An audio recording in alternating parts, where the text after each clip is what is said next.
Okay, so I'm going to do two videos for biopsies. I'm going to do one that is on Quest, and I'm going to do another that's on Strata. So this is going to be the Quest video. I'm going to show you how to get everything together, what to do for it, and then also how to send it in. So the first thing is that we use two different companies. So we have oh my goodness. We have Quest and we have Strata. So those are going to require two different forms and two different bottles. So this is going to be for Quest. It's this little bottle. We just, when we order them, they come in a big bag of multiple bottles. And then our Quest form looks like this. So to fill this out, there is a filled out example in Lansdowne, the cabinet in the back room. When you open it up, the filled out form is on that door. And then in Chantilly, I believe it's in the filing cabinet with everything. So the most important part when we are doing Quest is that we need to fill the form out. They're very particular about the form. We need to print a copy of their driver's license and a copy of their insurance card and send that with this form. So once this form, when we fill out our portion, we give it to the doctor and he's going to fill in here what he suspects it is. He's also going to fill out information on where the biopsy was done. And then once it leaves his hands, it needs to go to Katie because Katie needs to put in a diagnosis code. So the downside to Quest is that they require a diagnosis code. Strata doesn't, but Katie's going to have to be the one that fills that out. So if she isn't in the office that day, then this biopsy sample might not be sent out today. If she's out on vacation, you need to see somebody else in the front so that they can figure it out. You can maybe call Lauren. I think they both took a diagnosis coding type of class, so she may be able to help. So we take our bottle, we open it, we put everything in. There's a label on here. So the date, the patient's name, date of birth, doctor. So we'll write everything on the bottle. Again, we fill out our form and then print insurance card, driver's license, give it to the doctor, have them fill out their portion, and then it needs to go to Katie. From there, in Lansdowne, the key is in the back cabinet where all the biopsy bottles are. It's just sitting on that shelf. We keep the box locked because we had an issue years ago where people were putting like trash and things in our biopsy box. So it stays locked. When you're doing it in Chantilly, the box is inside on top of the filing cabinet, and you'll have to put the specimen in there. We lock it. The Quest company itself, those couriers that pick it up, they have a key to unlock that box. The box needs to be locked because it's going to have patient information in it. So you can't just set it out there. So you take the box, you put it in, you lock it, and then you take the box and you set it outside of the building in the front door. You don't just set it outside of our office. It sets outside of the building at the front door. Just set it off to the side. And then they'll pick it up, and then we need to bring the box in the next day. Always check the box, make sure that they've picked it up. You don't want to bring the box in and the specimen still be in there. So we will put that in. So I'm going to share my screen and I'm going to show you the website and how to send it in. You have two options. You can call Quest and I think you'll follow the prompts. It'll ask you like that you're picking it up. It'll be, I think, a same day pickup. Our account number is on the paper. And I think it's also wrote on this form back here. So if you need the account number, also in our computer system, how you would search a patient, you can also go, let me show my screen. I can't open it up specifically because that alert tab will be up and it'll show all the login information, which is secure. So I can't do that, but I can at least show you how to get to the account. Actually, before I share my screen, let me make sure it's not up already. Okay, so the account is up, but the alert isn't, so I can do that. Goodness, let me share this. Entire screen share. Okay. So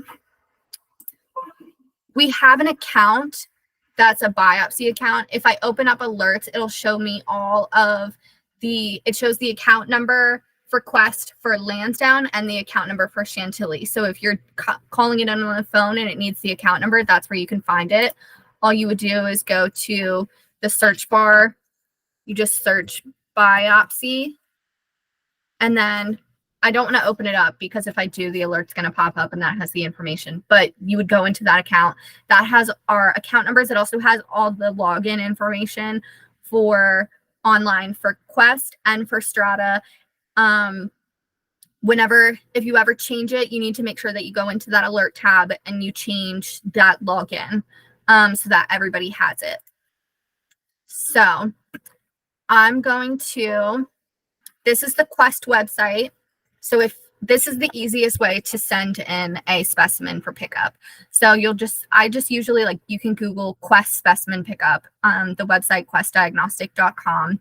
We want to do for healthcare professionals. We're going to log in. I was already logged in, but usually if not, it's obviously going to make you log in. So results would be on here. So whenever they send those results in, typically they'll fax them to us. But if for some reason, maybe the fax failed and our patient's coming in and we need to find our results, you can find them here. If they're not here, then you'll need to call Quest because we need to get those results before our patient comes in. We can order supplies. I typically don't think for some reason we can order our supplies. I think we always have an issue where we have to call somebody and speak with a representative. So specimen pickup. So you'll click specimen pickup. We're going to start a new request. We're unable to proceed with your request. Close. Okay, that's fine. So it's because it's Saturday. So temperature is always going to be ambient. It's room temperature, and it's going to be in a lockbox. So then you would submit it, and once you submit it and confirm it, it's going to give you a confirmation code. So in our, let me go back to here. Stop presenting. In our biopsy book, let me grab it one second. It's right here. I'll show you.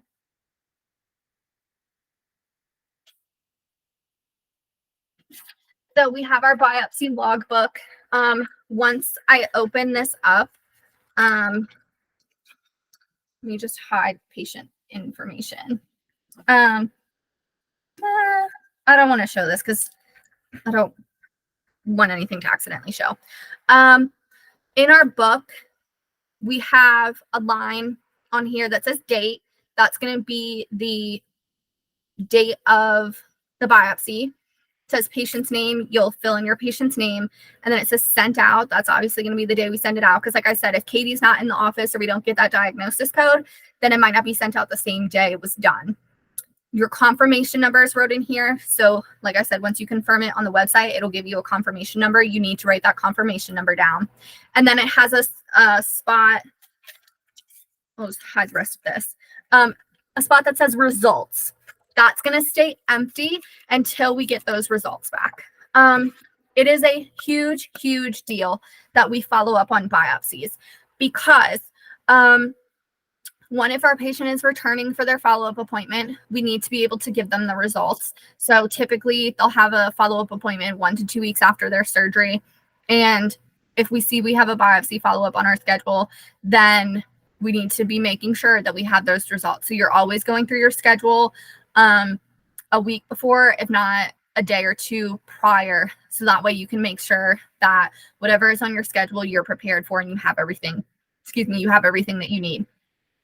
The other thing is sometimes a biopsy can be a very scary thing. If it's highly suspicious for cancer, there are stages of grief, and one of those is going to be denial. So let's say we have a patient come in, we do the biopsy, and we send it out. Let's say this patient says, I'm going to call you. I don't know my schedule yet. I'll call you to make that follow-up appointment. And we're like, okay, sounds good. Let's say that patient never calls us, and let's say this is cancer. If something fails in the system where maybe Quest tried to send us the results, they tried to fax it to us, and the fax failed. Maybe they sent it to us and the fax accidentally got deleted. Maybe they didn't send it to us at all. If we do not follow up on those results, and let's say the patient's in denial, they just don't want to know. Let's say we go 6 months without us ever following up to make sure that we got these results, and it's cancer. And the patient ends up going to the hospital, or they end up having a follow-up with a general dentist, and it's tenfold worse. And they call us and they're like, you did a biopsy, like what happened? And those results were cancerous, and we never followed up. We never followed up on the results. We never followed up on the biopsy. We are 1,000,000% at fault. We never want that to happen. We always write the specimen confirmation. We always write everything in, and we will always follow up to make sure those results are back in. Every single week, that is a duty of 100% the lead assistant and also everybody else in the office. Everybody knows what this book is. Everybody needs to be making sure. What I personally like to do is I will take a sticky note and I will put it on my laptop screen, put it on the computer, and just as a reminder, say, check biopsy results, and I'll put the patient ID number. Don't put it obviously where like a computer where patients are going to be able to see. This needs to be, in a private area where we're not sharing patient information. But just as a reminder for us to go back and look at those results, that would be a major, not only failure to our patient, but a major legal issue. That can never happen. We are our patients' biggest advocate. We are the people, if we are doing this biopsy, we need to make sure that we are following up on this. That can never happen. So that results portion will stay blank. And then once we get the results and we verify that they're scanned into the patient's chart and that the patient is scheduled for a follow-up appointment, and that the doctor, we will also print the results usually and put them on their desk for them to review. Once all that happens, then we will either mark like yes, or we put a check mark. So that is how you send it in. Again, lockbox, key, we have our bottle. All of those things will go into a Quest bag. So you'll put your specimen into the bag and you'll put your, oh goodness, here it is, your form, and then the printed out driver's license and insurance cards. Those will all go in there. And then put all the information into the book. So that is how you do Quest, and I will do a separate video for how to do Strata.